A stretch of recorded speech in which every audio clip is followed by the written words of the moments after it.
I'm Kieu Linh, Carolyn Valverde, and I'm Associate Professor of Asian American Studies and the founding director of the New Vietnam Initiative at UC Davis. Welcome to The Vietnamese. I'm your host, Kenneth Nguyen. Being part of a culture of nearly 100 million Vietnamese people in the world today comes with a lot of pain, proud history, and privilege. Join me as I highlight and explore the Vietnamese experience from all over. Thanks for coming on today. And we will get to this idea of New Vietnam studies because that is a big question for me. But before we get into all that, can you tell me a little bit about how you got into academia? Oh, I think I say that I'm the accidental academic because I think I really struggled in school actually. And I didn't see myself as a teacher, professor, but in retrospect, I think that's what I was really destined to do. And so I think what happened was in typical fashion of immigrant, refugee, Vietnamese American, my family wanted me to be a doctor, lawyer, engineer, that kind of thing. And I think they thought I was going to be maybe a lawyer, and they were like, okay, fine.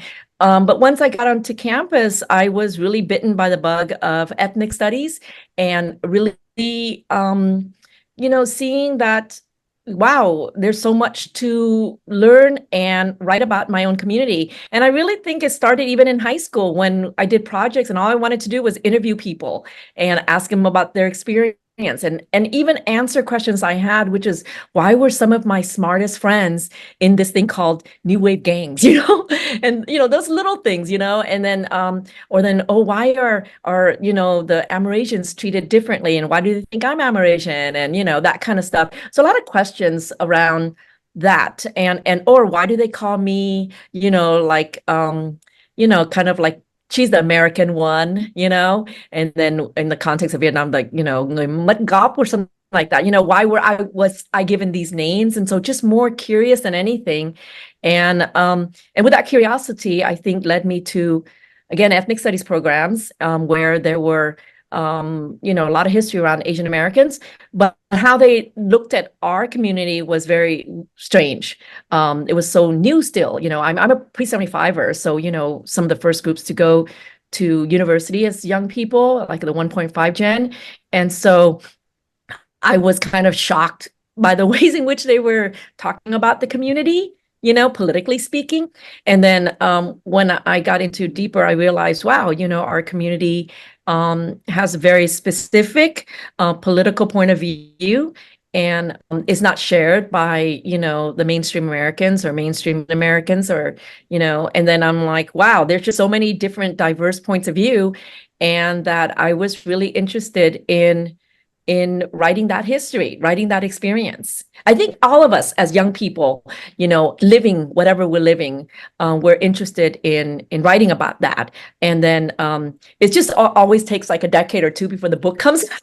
And then by then it's like ancient history, Speaking of ancient history, do you ever feel like writers and identity sort of chasers like us, that you read about, authors that you read about, eventually in their 60s or 70s or something, do they settle into who they are, or do you think it's a lifelong chasing ordeal for us?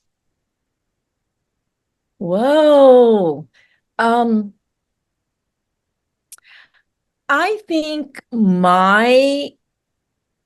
that's a good question. I think, personally speaking, it would be a lifelong journey to figure out who the heck I am. But as a scholar and one that tries to facilitate stories, I'm always on a mission of getting people to tell their stories, or getting young people to tell their stories unapologetically, and not feel they have to hold on to a story that they feel is more compelling or more traumatic, that whatever story they have to talk about, like they can. And I mean, that's what I do in my first day of class in my Southeast Asian American courses. I say, hey, you never asked for my permission, but you have my permission to write your story. You don't have to write my generation story or the one previous. That is just as valid as anything else to write your story. And most of them just like start crying or sigh of relief, that because they really thought they needed to carry on a certain narrative, you know? And so I guess to answer your question, I think first and foremost, people need to feel like they can tell their story without kind of censorship or self-censorship or this like, oh, kind of honoring, you know, past histories. And then for me personally, I'm still chasing what it is to be Vietnamese, Vietnamese American, Vietnamese in diaspora, Viet Kieu, you know, mixed race, you know, I'm like women, you know, yeah. How old were you when you came to the United States? I was around 3. And you are you come from a mixed heritage background? Yeah, so both my parents are mixed race from the European period, the French period. And so and I know this because they told me, but also because DNA shows that I'm like this weird mixture of about 70% Vietnamese, and then the rest is European. So did they grow up in Vietnam with mixed heritage parents? I mean, can you tell me about that? They yeah, so my man, this is a long story and it's like a weird one. But The my on weirder my the mom's better. side, oh God, yeah, Weird then stories, yeah. like buckle in. What, No, what we so come on my mom's side, so I yeah, the funniest thing is people always say, man, she's only a quarter. How come she looks so not Vietnamese, right? But my mom is Eurasian. Her father is Spanish, but grew up and lived in France. So he was part of the, you know, the missionaries. I'm sorry, not the missionaries. The soldiers that were coming to Vietnam during the French period. And so you know, I'm Spanish. I'm probably Basque, you know, background, but in long time multi-generation living in Provence in France. So that's my father's background, and he was I mean my grandfather, and so my mom is half, like straight up half from the European, you know, era. Then my grandmother is mixed race on my Banoi, and so she is so my paternal grandmother is mixed race. You know, she says she's a quarter. That could make sense. She could also be half, more likely. But my father and my aunts and uncles on my paternal side look mixed, and their children look like me. But they're the pure Vietnamese, right? So it just came out one day. I think my grandmother was in her 80s, and we were in, you know, bed with my sister, and she says, I have a confession, you know, I have a confession. And she's like, I mix. And she went into this, oh my God, dramatic, long, epic story of her mixedness and her family background. And, you know, it was phenomenal. And my sister, who's like worse in Vietnamese than I am, looked over to me and she said, did I understand right? And then we kind of laughed about it because we always knew that anyway. We kind of joked that, you know, someone in the family ran too slow in the village, you know, and then that kind of joke. But in reality, she kept a secret But up to, why was it such a big deal for her? yeah, it's hard to say because, you know, she came from a family of bankers and married a governor and so on. Oh, I know what it was. Her mother, and this is very typical.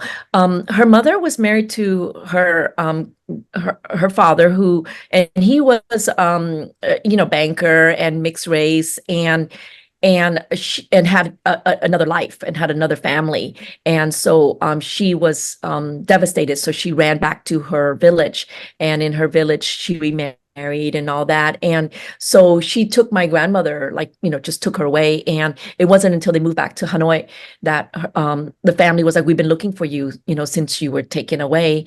And this is your family. And so my grandmother had secretly kept in touch with her father's side of the family until her mother found out. And so it was always, you know, she was also always made pretty clear that if you talk about that side of the family, and mix is just a part of that factor, then you are, you know, going against your stepfather who raised you, going against my wishes because I was, you know, this woman that was done wrong. And so I think in the back of her mind, she couldn't talk about that side of the family. Yeah, that's Mm, part of it. it- You know, and probably being mixed didn't help. yeah. And all of these things, it's when we're growing up, we don't realize how much of an impact all this information and data points affect us. And as we're going through, right? And as we're going through life Yeah, and studying and reading and talking to people, these things come up. they What do. Yeah. And I feel like another factor that runs through our community is this idea of secrets and piecing together the puzzle of our history, as fragmented as it is. Just and we're of a generation like we don't make judgments on what happened in the past, but they make they judgments do? because of the societal norms in which they were growing up. But we just want to know our history, right? We just want to know our background and without judgment. And Yeah, yeah. and I think that we're able to do that because of the normalization of just mistakes, accidents, Yeah. humanity being humans. And I think we've removed the barriers of religion for the most part. We've Yeah. removed a Mhm. lot of cultural judgments that, so we're able to kind of live as our own anthropologists, peering backwards Right. without any judgment. What does it mean to be Vietnamese to you? I honestly, maybe it's cliche in some ways, but it's just this feeling I have when I'm back in Vietnam, is a feeling I have when I hear Vietnamese spoken. It's a feeling I have when drawn to Vietnamese food in the way that I am. Um, and it is this idea too that, I've been told that I could maybe pass or reject my community or what have you, and my thought was, why would I, like, so it's just always been ingrained in me by birth and by choice that I am Vietnamese. Yeah. There's a running joke too that I call myself 100% nước mắm, because that's 100% something, right? Because people always want to say, oh, you're not 100% something, and I feel I am 100% nước mắm. When we go back into this academic path and you say you weren't a good student, well, what led you down to becoming somebody in academia? I mean, it's a hard path to get that degree, and then it's a hard path to go and teach and deal with the Yeah. politics and all of it. What was the God. deciding factors of you going in that direction? I think maybe two. One is really basic, which is I think I'm really good at it. And so I just, I'm not good at like the mechanics of it, I'll be honest, but I'm really good at theorizing and thinking and looking at patterns. Like I think I just naturally am that, social scientist, anthropologist, like that's just my nature. I'm good at that. I think the other reason, once I got into a position at a university in a tenured position, I was always, from the beginning, in the beginning, I was like, oh, I better keep this job because I really want to model and I really want to create a pathway for my young Vietnamese students and Southeast Asian students, Asian students, whomever, to pursue academia, because I knew that there weren't a lot of people in my position to do that. And so I kept on, like, no matter what, I was like, just keep this job so that you can help the next generation. And then and then the position I am now is like, okay, same, just continue to do a good job so that you can make sure that students see you up there talking about these radical ideas, that they will be moved to explore and ask questions and get to answers, and have legitimate networks that they can count on, like they can count on me to make sure that they get to the next level of where they need to go if that is their passion. So that's a big part of it, really, honestly, just to make sure that my students get some way, because I was lucky enough to have mentors that saw something in me and made sure that I got to where I needed to go. Yeah. I asked that question because, like you, I didn't grow up motivated to go to school. I didn't even know I was going to go to college. I just happened to do it, after the military. But here's where this question is going to get a little sticky and weird. Go I for it. just attended an academic conference by Dr. Tung Vu in Oregon, and Oh, yeah. all of I know these, him.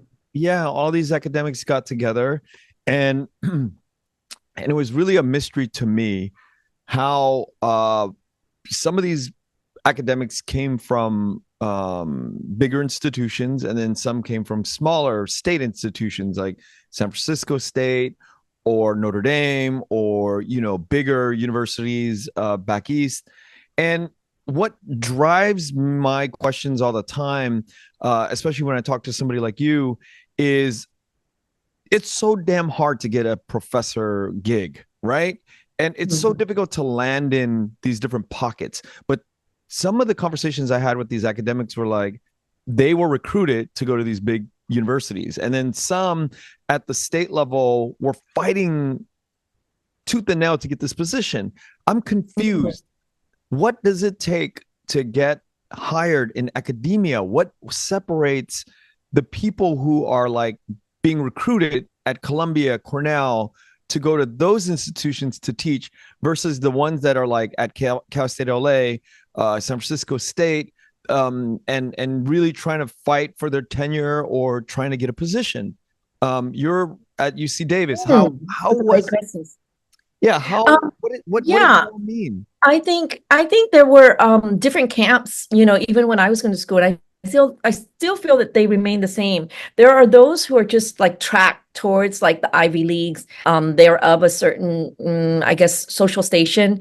And so there's that idea of there's already a network in place, and then they get recruited because of the schools that they come from, like even prestigious high schools or whatever. And then so there's this kind of track, or they come from really, well-informed private schools where that is their track.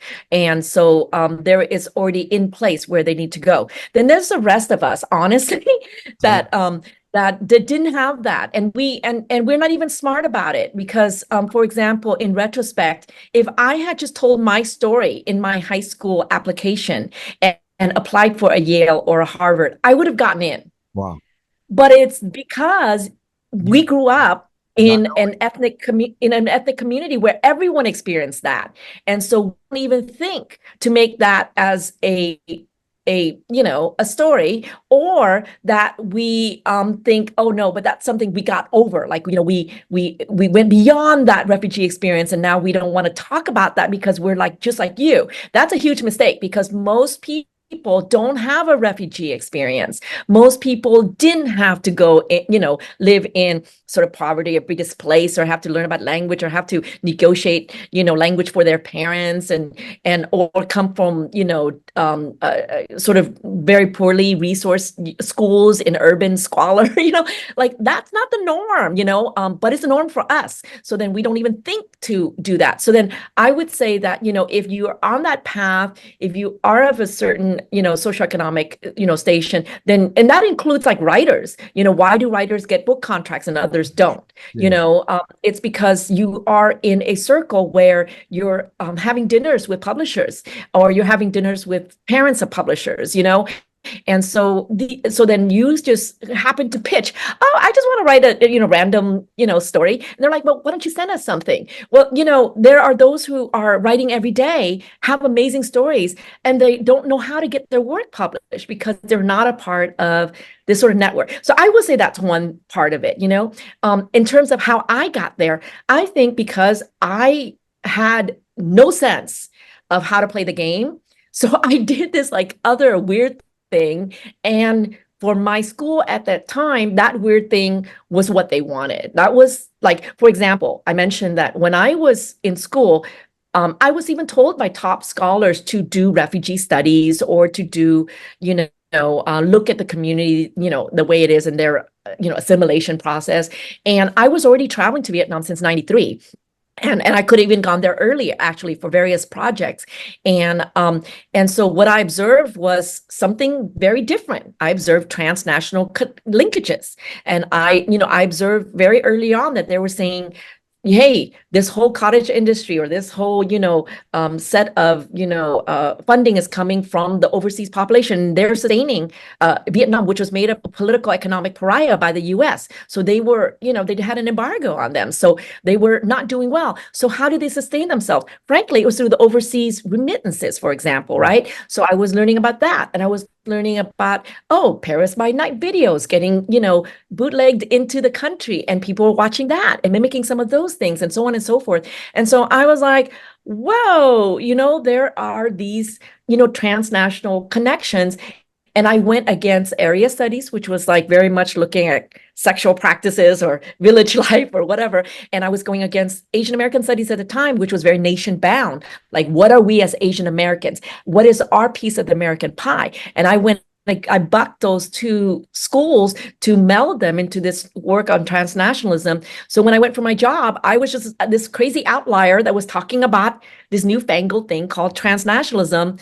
And they're like, that's hot. We want to hire her, and that's how I got hired. Or I could have easily, been a part of a department at the time that would have said, well, this doesn't sound like what we know about Vietnamese American. We don't feel comfortable with this. So let's not hire her. We're going to keep with our old stories, what we know, that doesn't involve bilingualism or biculturalism or whatever, And so, yeah, no, I mean, I would say, luck. The other thing too, and maybe some talent, but the other thing too is what was happening in universities then and now is the departments are very small. Ethnic studies are very small. So they usually have like one like Vietnamese, one Chinese, one Japanese, and they kind of clustered under that. And so when I was going into the market, there were quite a few windows open for a like quote unquote Southeast Asian hire.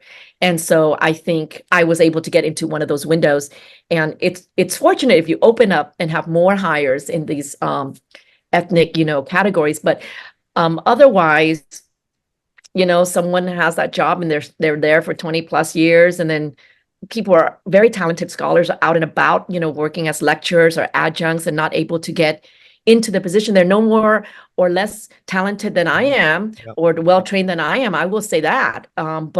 But it is that ethnic studies is grassroots. It's from students. It's from the community. It's never been fully supported by the top down, which is like more area studies. Like they want area studies in order to understand our enemy, that kind of thing, funded by the government and military industrial complex, whatever. But we are from the ground. And so we're always by threat of being pushed out. And then, in my case, you have a lot of now Asian American studies, professional, Asian American studies types that fall into that, mentality of what academy is, and they don't remember the history and its inception of, ethnic studies. So they even turn on their own, by saying, well, you're doing too much community work, or you're helping students too much, or, you should just be like, cranking out books, and in my university, we're a research one university where you're basically rewarded for, cranking out books, right? Yeah. Yeah. The idea of New Vietnam and New Vietnam studies, what does that even mean? There's so much shade and gray area when I think of the word New Vietnam. Yeah. What do you find in that definition, New Vietnam? Yeah. So the situation is this. Maybe I should talk about the origin of why I even thought to do this. There was a exhibit going on in I believe it was 35 years around there, going in Oakland, California. So they had an exhibit on the Vietnam War, and the curator was just fascinated with these kind of like typical tropes of photography, at the time, and so they had this exhibit. It was going on during the time of the Iraqi War too, and so I had a good friend. I won't mention her name, or maybe I will. But anyway, she was working as a hire because they got a grant to do community outreach and history as part of this, right? And she brought in a bunch of Vietnamese American history, and they were ignoring her. So she called me up and she said, "Hey, Kieu Linh, they're going against the grant. They're ignoring my work on the Vietnamese American. In general, they're ignoring the Southeast Asian American history as part of this Vietnam war and California history. And I'm wondering, should I call them out on it? And I was like, yeah, absolutely, do it, go for it, right? And she did, and she got, unceremoniously fired, right? Mhm. And so I just felt like shit, obviously. And then so but the Cambodian community rallied for her, right? And what happened? And then the Vietnamese were like, oh, we better do something about it. So the Vietnamese American community probably felt a little guilty for not supporting her earlier, came on to support her. And then so there was an ad hoc group that was created with scholars and community leaders, and I was a part of that. And because of that, I got carte blanche into the origins of the museum, and I got carte blanche into its development and even feedback when it got started. And what I noticed was that everyone felt so strongly about the Vietnam War era, and they all felt it was their history. It was their Vietnam. It was their experience. So the Chicanos, who had the largest protests in the history of Chicano movement for the moratorium, that is, they were disproportionately drafted for the war, felt this was a lasting legacy. You had, folks of color that were talking about how it was this revolution in Vietnam that brought about revolution everywhere else. There were nurses talking about experiences, soldiers, and African Americans that were very much feeling like they too were a part of a revolution, as an oppressed, group in the United States, right? And they were very much for the other side, for the North side, actually, because they're like, oh, the U.S. oppresses us here. Now they're going to other parts in the imperialist project and so on and so forth. And I just had an epiphany that I'm like, oh my God, here I am as a Vietnamese American trying to express that this is my Vietnam. I realized that Vietnam is not owned by me, is not owned by my community, it's owned by the world, in fact, that you cannot talk about, Mm. anti-colonial movements without looking at the playbook of Vietnam. You can't talk about revolution. You can't talk about anything. And to this day, like even the leaders in Palestine, for example, Arafat got training, support, and advisement from the Vietnamese in order to deal with what was going on, in Palestine against the Israelis, and things like that. That those kind of hidden stories made me go, wow. And I'm here trying to give voice to this community. And what I realized at that point is, wow, Vietnam is like more than that, And then the other part of it was, but in the West and in United States in particular, the vast majority of what's written about Vietnam is the war. And here I was, going back and forth to Vietnam and living there for years for my research, and seeing the transnational dynamic linkages. I was like, no, Vietnam is well beyond the war. And in fact, the Vietnam War was a drop in the bucket of 3,000 years of, different kind of struggles that Vietnamese have, as those who were those countries are encroaching on them, but also them encroaching on other countries. Let's be real. Vietnam also had imperialist aims, and so it was all that made me think, well, history is important. History is, teaches us lessons. History shows us patterns, and all that's important. But where Vietnam is now, and that was like at that time when I was starting up my center was like about 40 years out, right? And now it's almost 50 years out. Vietnam is very different. And for most of us who have kind of any kind of connection to that country would know this, or have research on the community here and its effects on and effects of the country will also understand that, but most people don't. So I was very much like, okay, we need, and there's so many scholars out there doing this kind of work. We need a center to really help facilitate these kind of conversations, right?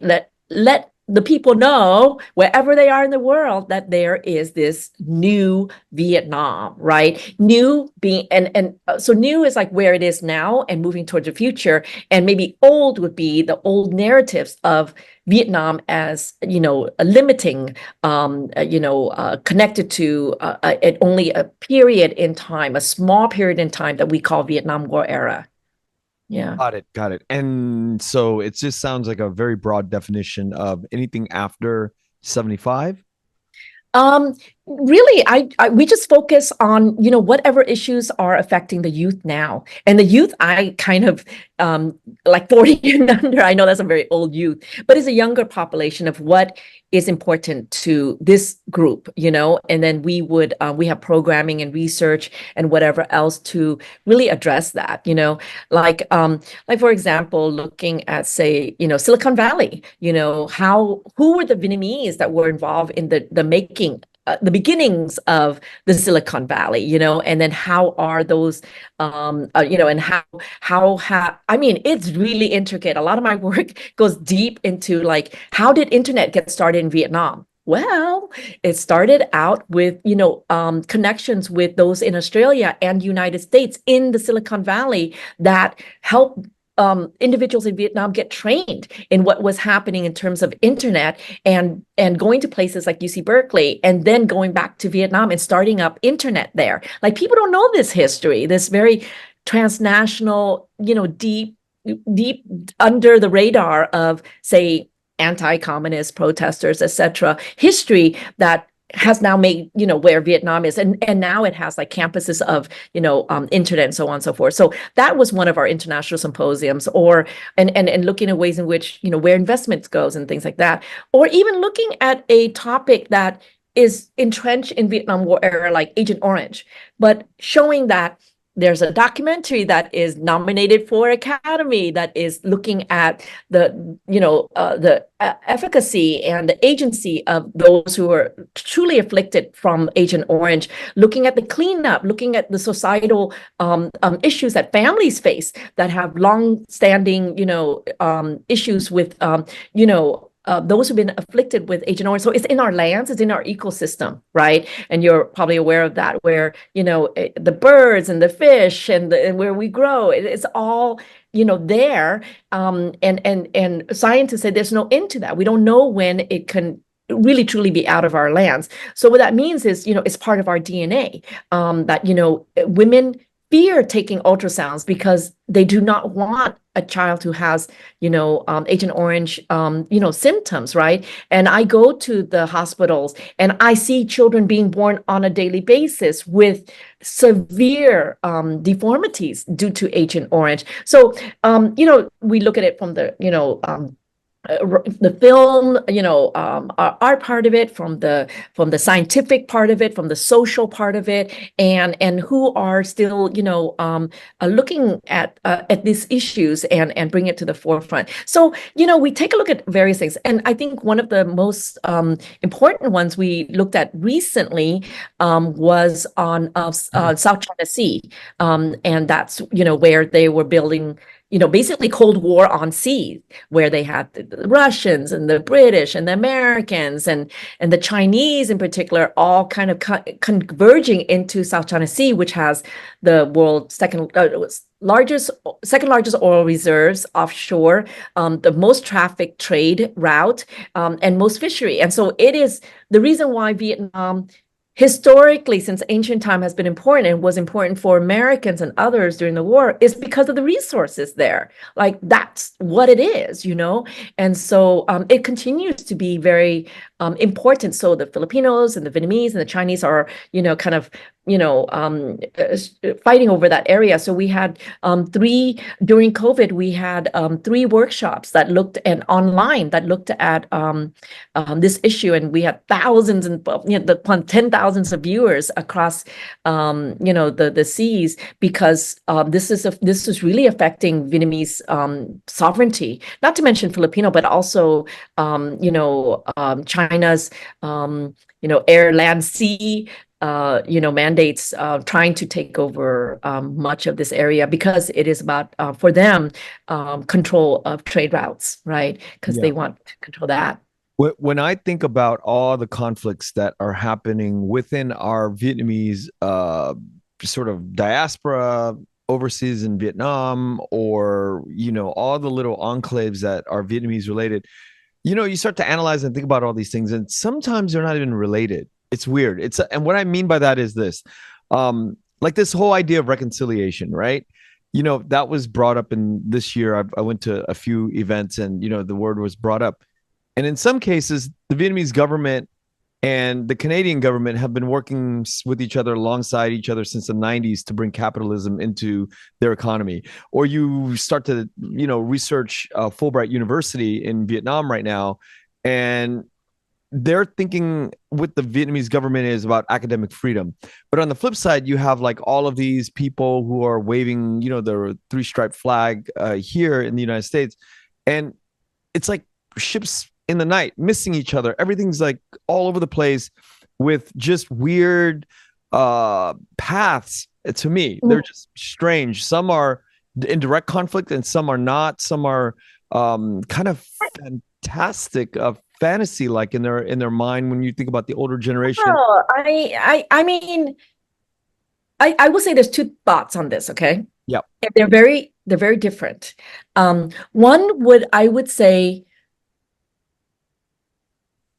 and I won't mince words, the sheer trauma of growing up in a community where there is so much censorship that one dared not to create art, writings, scholarship, you name it, for fear of being called a communist or chuk mũ, and that created a terror. I mean, it was terrorism, where we then self-censored. We dare not say anything.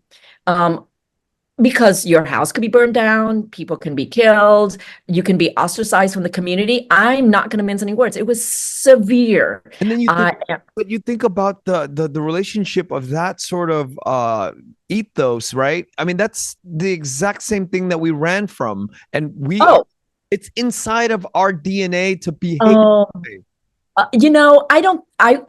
Okay. I will make an argument. You're going to many places that there's many things I have to say about. So that's one aspect of it, right? So let's go down that, and then I can go to the other part of it. So you're saying, yes, that what I'm describing sounds like communism.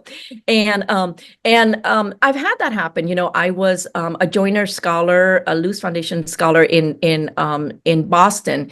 And I was I decided to interview one of the protesters because they're like, oh, they've given scholarship to those from Vietnam, and so that there's communists, and then they've given it to this person. At the time I was young, so they're like, to this kid, what does she know about history, And then so I interviewed one of the protesters, and he was, an academic of sorts, and but he was in prison, and he came out, and when I came to him, he said, I know you.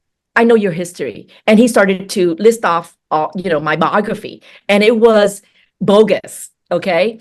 And then I just had like, oh my God, that triggered when I was in Vietnam, and they rounded up my friends and who spoke to me, and I thought I was in the clear, but I was researching in Hanoi, and they rounded up people that I came across with and started saying, we know her, this is her history. And it was a bogus history. And so literally, I had very similar experiences in both the United States from one camp and in Vietnam by like the police, công an, or whomever, And so, yeah, the irony is not lost on me. So I will say that is one aspect of it, and we're in a very different place now, thank God. But that it took me 20 years to write my book, and when it came out, there were still these like raging, fiery thoughts on that issue. Is a testament to how much we didn't change, right? Now, on the other side, what you talk about in terms of like ships moving in the night and they seem so unrelated, I can make relations, but I think what's more important to think about it, and how I think about it, is those are histories, and it's legitimate. You have the history of a person who is wholeheartedly hanging on to a 20-year period of what's called South Vietnam, right? It was only 20 years, by the way. Yeah. But those 20 years is a generation, right? And so for that generation, that is their nation. That is their, what they know, and that's what they'll hold on to. And so for everyone else, they grew up in the US or Vietnam was unified, life most goes on. But for that group, it was very, very important to hold on to that history. And they fear, rightfully so, that it could be miswritten, or miswritten in the way they wouldn't approve of, or it would be forgotten. So people hang on to that history. Then simultaneously, there's real life situations that's happening every day. Trade is going on. There's massive amounts of overseas Vietnamese coming back to Vietnam, investing, vacationing, visiting family, marrying, so on and so forth, right? So all that is going on simultaneously. And so they seem like they're not connected, but they're connected. I mean, I remember one time there was a protest in Southern California. It was Ph.D. And there was a gentleman in fatigue protesting about this exhibit that really was looking to bring artists together from Vietnam and the US to talk about this, like 40 years of Vietnam or something like that. And one of the gentlemen had just gone to Vietnam and married a Vietnamese person, ostensibly a communist, right? And brought her back to the US. And that's okay, right? But not, young people having an exhibit on art about their experience as Vietnamese people. So the irony is not lost on anybody, and it happens simultaneously, and people sort of rationalize that one is okay and one is not okay, depending on, how they want to do things. But the reality of it is, our histories are linked and intertwined. And my book has a communist flag and has a Vietnamese, former South Vietnam flag, and then an American flag in there, I believe. And when it was brought up in Vietnam, I was almost deported, because these flags don't necessarily belong together in the mindset of those here and those there, right? But they do come together at points in protests. The picture was of the protest at the Ph.D. event, So anyway, I don't really get upset about it anymore. I don't think it's as bad as it used to be. I'm always on the fringes anyway. So I think that's how I just managed to maneuver. And I would have never done a podcast like this back in the day because ironically, when you're a scholar, you want to get your work out. I mean, like maybe 5 people reach a book, right? So you want to get your work out as much as possible. But ironically, I couldn't, not initially, not for the initial 20 years of my research, because it could cost me my connection to my community here in the United States, and it could cost me access to information in Vietnam. So I could not give interviews. I could not talk about my research. I just had to really protect my informants, and I actually had to build 20-year relationship with my informants in order to get the information I needed. But once the book was out, then I owned it, then I was like, okay, it's fine. Yeah. We can continue down this path for a long, many, many hours, but I do want to get into this spiritual experience. Oh, you do? Yeah, I do. Because what you talked about, we can continue talking about for hours, like I said, but yeah, we're limited on time. And I want to talk to you about your experience in the spirit realm, because I think as an academic, I would like to hear you break down your experience in the spirit realm. And I want to hear your thoughts on it, because I don't really believe in any of that yet. I was raised a Catholic too, and I am aware that you were raised a Catholic. Yeah. And so that has a lot to do with this idea of not connecting to what I think is pretty commonplace. So my experience is of a young person growing up in Vietnam and in the United States, being really afraid of ghosts or ma, right? But that's because Vietnamese people are animists. And so we believe in our spirit of ancestors. Catholic or not, you will have images of your family, deceased family on your altar. I mean, that is the syncretic kind of hybrid versions of our belief system. So part of it is really animist, spirit. We believe that spirits can hang around, can linger. We maybe, whatever. And then so we we sort of maybe suppress a lot of that, especially in the context of the United States, compounded with maybe our religious beliefs that we're told there's not that, and then, life is final and you go to heaven and that kind of thing, or hell.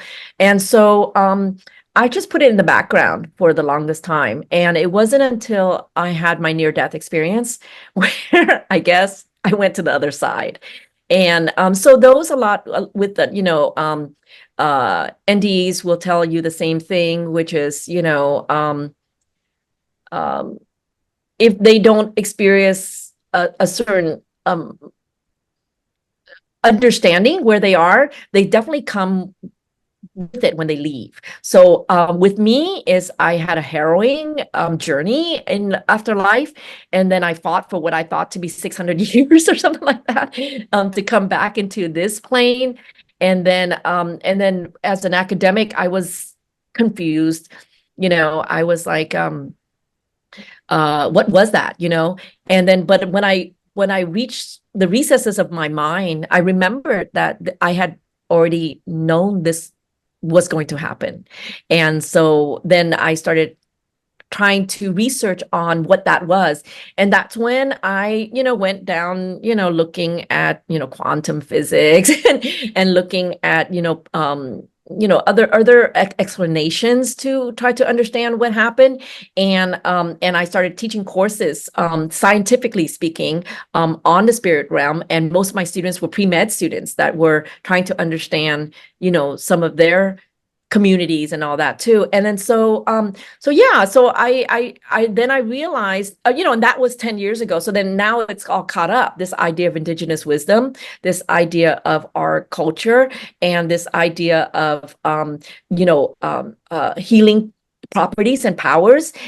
It's not necessarily in a bottle, from big pharma. It could be through these other ways, through herbal medicine, or through shamanism, or through anything else that has been effective for thousands of years, essentially making them scientific, because if it's been effective over and over and over again, that's why people do it. There's a science to it. Maybe it's not a science that this this newly fangled Western medicine can explain, but those who have been practicing for eons across cultures can understand it. And I want to go back to the Catholicism thing, because when I started to look at shamanism, and I myself have sight around these issues, and growing up Catholic, it always crosses, like, my shaman work and understanding always crosses back to even Catholicism.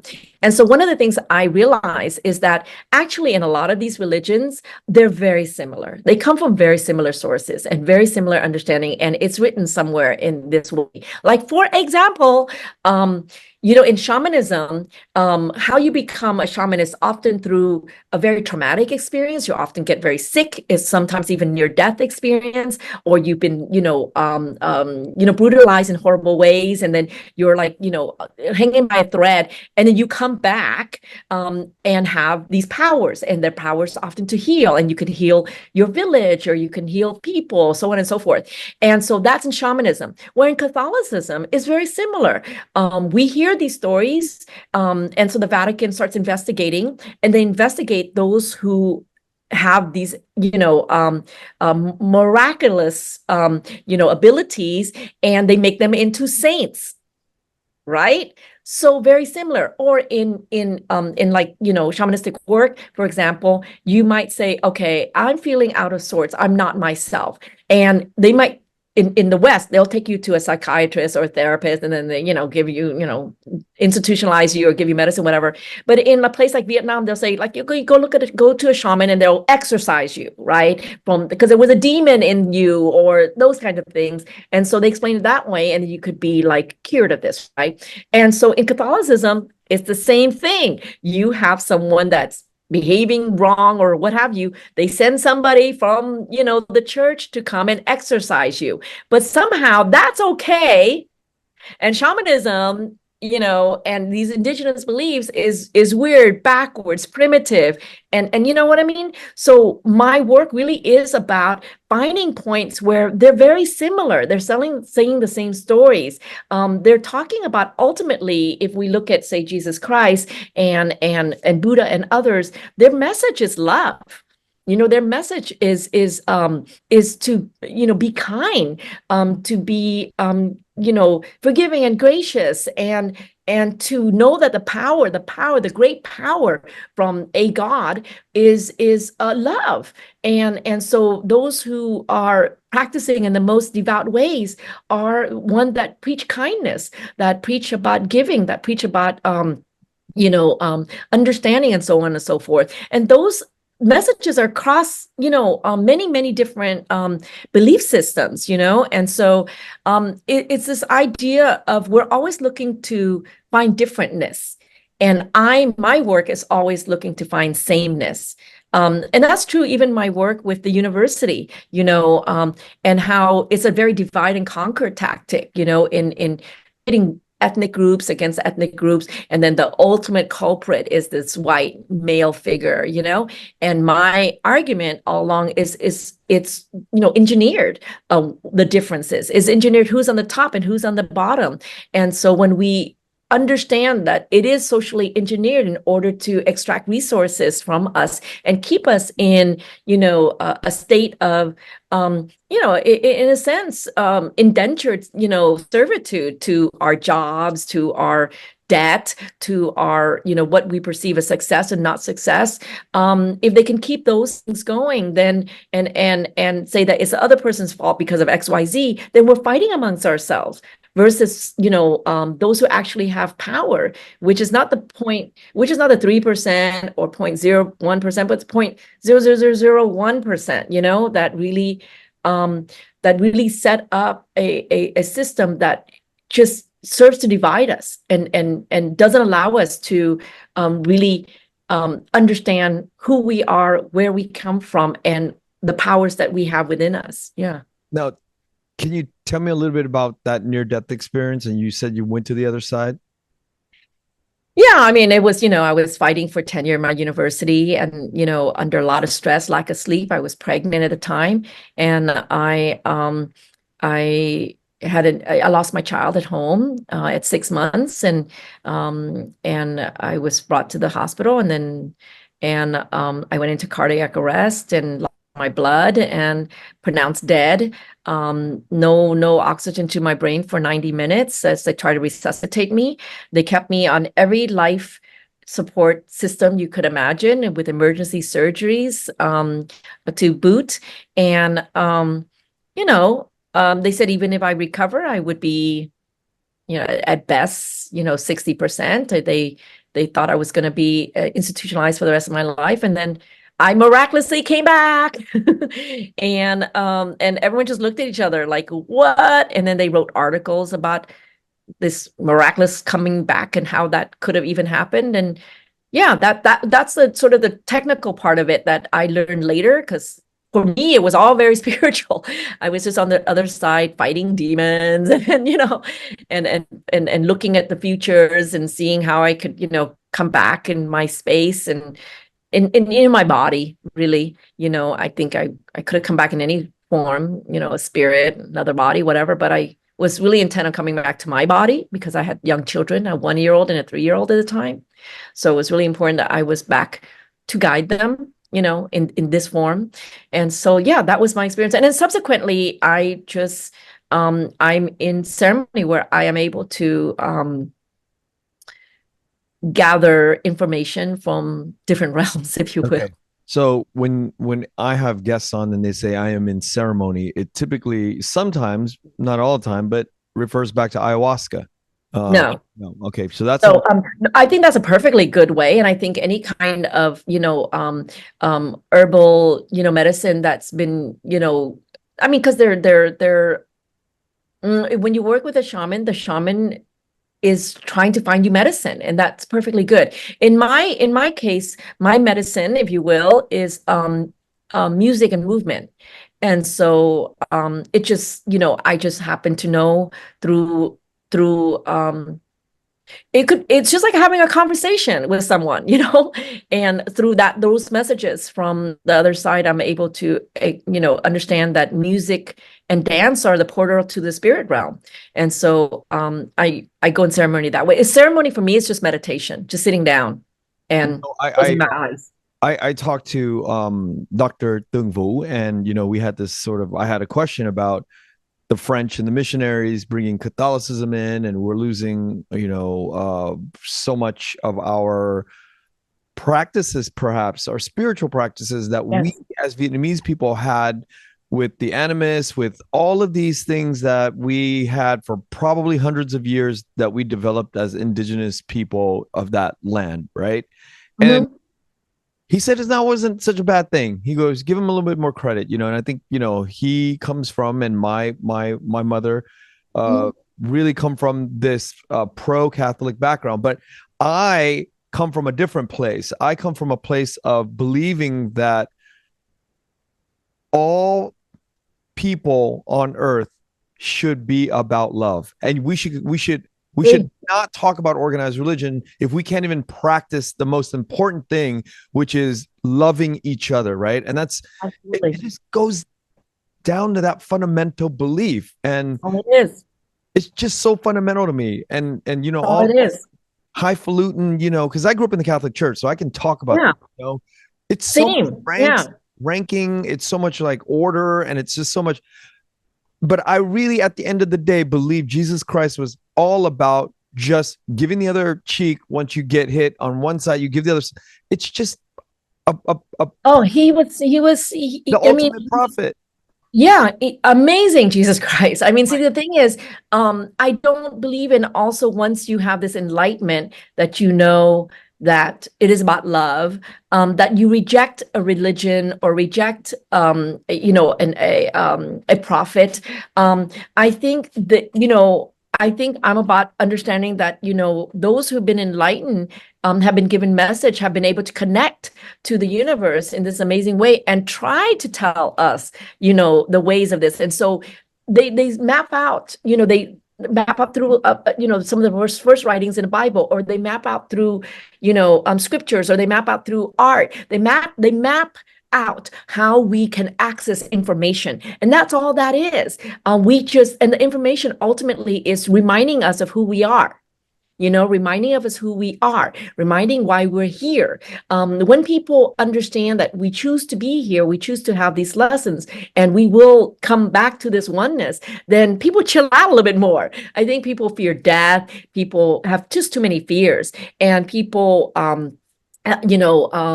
especially now, there's a lot of talk about trauma and inherent trauma and all that. And you can explain it any which way, and that is fine. But ultimately, I'm much more, and I know this because of my practice, and because of information I've gotten from very young age, is that we choose to be here. We choose to have this life. You get to know your present, past, and you get to know all that, and then you choose. Kenneth, you chose to be Kenneth. You chose to be a Vietnamese man who, his family immigrated over here, from a Catholic background, who then decides he's going to do you chose all that, because you needed to learn what you needed to learn. And this was the best way for you to learn it in this lifetime. And that, to me, is very powerful. So I don't trip. Even when I, have challenges, and I have them all the time. Trust me, I at least know my mission in this planet, and I think that's the greatest gift. If you can be in ceremony and ask that question, why am I here? Because that is really all we care about as people. We just like, why are we here? What is the meaning of life, right? Once you have that answer, then everything else just kind of, it's just what it needs to be in order for us to move forward with our mission, I mean, I'm thinking about your work, and I'm like, wow, yeah, he has a great mission, because he's connecting information, he's connecting people. And then if people get access to that, and they need to have access, you need to have a wide, viewership and listeningship to get this, then my God, your impact is phenomenal. What you're doing is phenomenal. And I get it. You know what I mean? Yeah. I appreciate the kind words. I just am kind of like in this because I just want to stay open enough to be able to receive information from every corner of the world through the eyes and the prism of Vietnamese heritage or Vietnamese culture, Vietnamese people, and or people who are, allies or supporters, adjacent, all of that, and just through the perspective of the Vietnamese.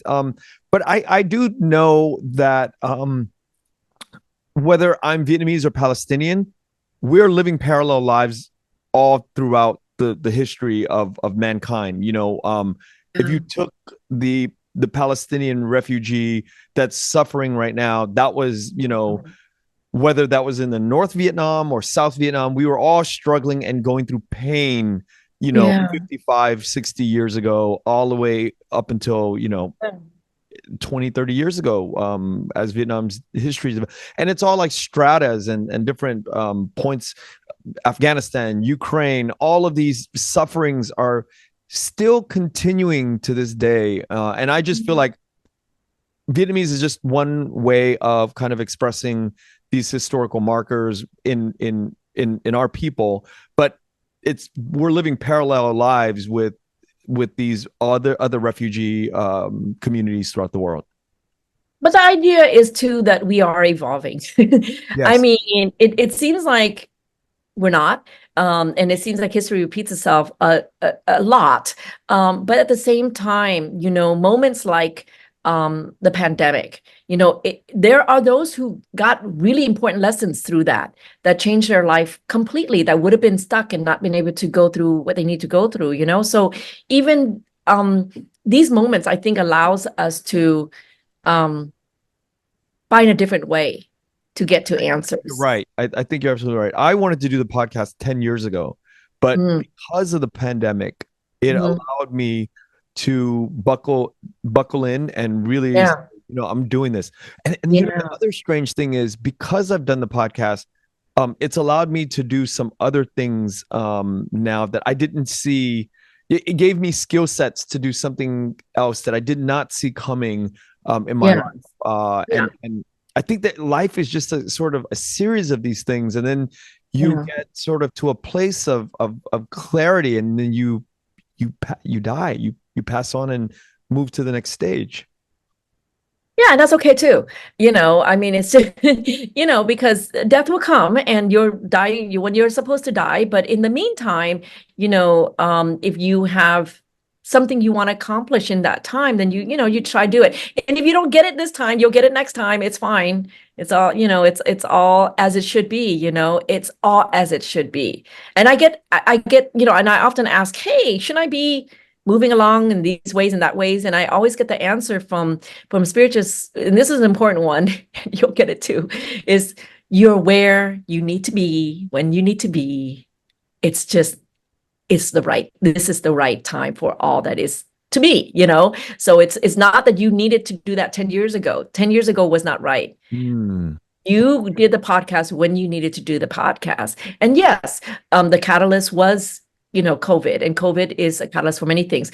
I mean, on the one hand, you got billionaires making more money and gobbling up whatever they need to gobble up in order to create their universe the way they want to on this planet. But also humans, and I would say this from the best of my knowledge, humans are kind of base and pretty unevolved in many ways. I mean, we can attest to that. Let's say, wars and atrocities and, just the human condition could be pretty atrocious. But I will say this, my understanding is that humans at the very least, or at the very most, are entities that make their own choices. They make their own choices. So even as you map out your life and map out your mission, you can make changes. You can change your mind and go on this other path. So in that way, we have a very strange sense of resiliency or living or what it is. And so no matter what, no matter how things are, um, humans are so capable of fighting to their last breath. That I will give humans. Yeah, They are just fighters. I agree with that. I agree. Now we're going to make a hard left turn here. We're we're going to go into the last direction that I wanted to really talk about, because it's probably one of our favorite topics, you and I. The topic of ao dais. I bring it Yay! up all the time in my and here's why I bring it up. Because I didn't grow up wearing it, and I wore it in, when I started the podcast. Maybe 3 years ago is when I started to put it on. Maybe 2 years ago, 3 years ago is when the first time I put one on.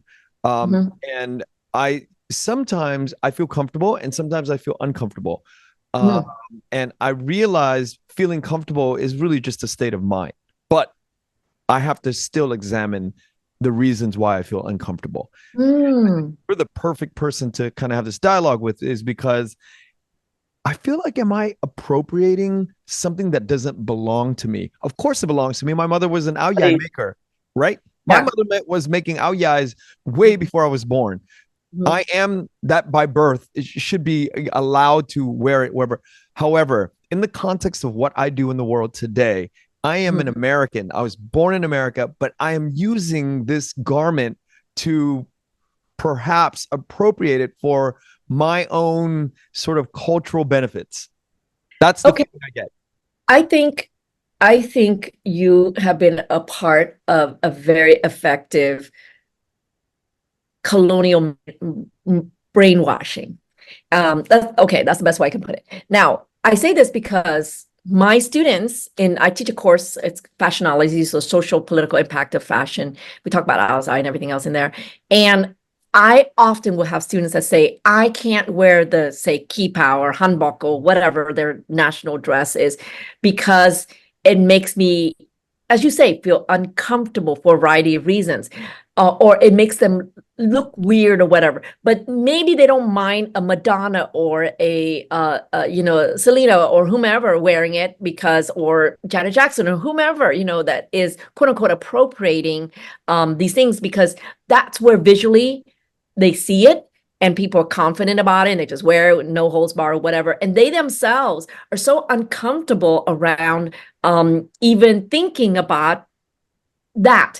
And I think so for me, Alzai is so much of my work. It is so much more than an Alzai. Alzai is just simply, you could just call it national dress on this side of it, right? But it could represent identity. It could represent country. It could represent culture. It could represent so much. So when you are looking at, say, Alzai, when you're looking at Alzai, um, it is not just an Alzai. So I think you're focused on, what this garment is, but you're actually struggling with issues of being Vietnamese. Okay. And Okay. I got to yeah, jump in. I definitely agree. It's an issue of being Vietnamese. However, it's not what you think it is. I have two issues with the ao dai right now when I wear it. The mhm, first issue is I don't think about what Americans, white America or America is thinking of me. I think about all the young kids in Vietnam looking at, these older 40, 50-year-old people just wearing an ao dai to a movie premiere, going, look at this clown wearing, no, and I'm just being vulnerable and honest and open right now. yeah, That yeah, no, that's the first one. The first one is right, the not the American view, because I feel very proud when I get to wear it out in America. right, mhm, Okay, so I'm thinking about what Vietnam, the motherland, is thinking about. As young people in the motherland. Second thing I'm right. thinking about is a gender issue. Gender Mhm. wise, I am a straight Vietnamese man, and I should, Wow, right. This is what's going on in my mind because in right. Vietnam, my mother, she would always tell me, only the gays wear ao dais, No. and this is sort of like perpetuating the gender. Oh, there's a lot going on there. It's a lot to Going unpack. It's a lot to unpack. But I think that is a part of this idea of unpacking us in general, and Alzai really serves as a mechanism for that. And that's why I think it's fascinating, how sartorial anything is such a huge part of us. I mean, we wear clothes and we don't just put on, no one puts on anything for just to put on. People say, I'm just putting on something to be comfortable. No, it is actually a conscious effort to even say that. It means something. It all means something in a major way, even if you think it doesn't. And so here, the first part of it is, when there was a white high schooler wearing a kipao to the prom. At first, people were like, whatever. But then the Asian Americans were like, oh my God, that's appropriating. They got really upset. But the ones that were loudest were white people. They were like, you shouldn't be doing this because they're trying to be liberal. I don't know. But in any case, but in China and other places, they're like, how cool. Yeah. Here's a person who's interested. And so I will say to you, 100% of the time, especially in Vietnam, young people, what have you, they're like, that's cool. That's a cool brother right there, donning his outside. Good for him. And the part about being gay, I think that is like very much our moment in time, because men wore outsides, historically, in the same time frame as women, and it's only in our context now that men wear it less, because there was a period where, maybe westernization came in, and the idea of wearing outside represented maybe an older way of thinking about this. But all that is all, manufactured and branded and part of a national identity or not. So, how that, tomorrow, if some government or somebody says, if you are a male wearing outside, that is being truly Vietnamese, then that's going to happen. Then that's going to be the fact. So right now, just because, your mother and others of that generation are saying, oh, only LGBTQ or gay men are wearing this because that's what they're perceiving, or that's what they're seeing, or that's what they're narrating, that just, sets up a standard that you can follow or not follow, right? But it's not the reality of things, and it will change next year or the following year or 10 years from now.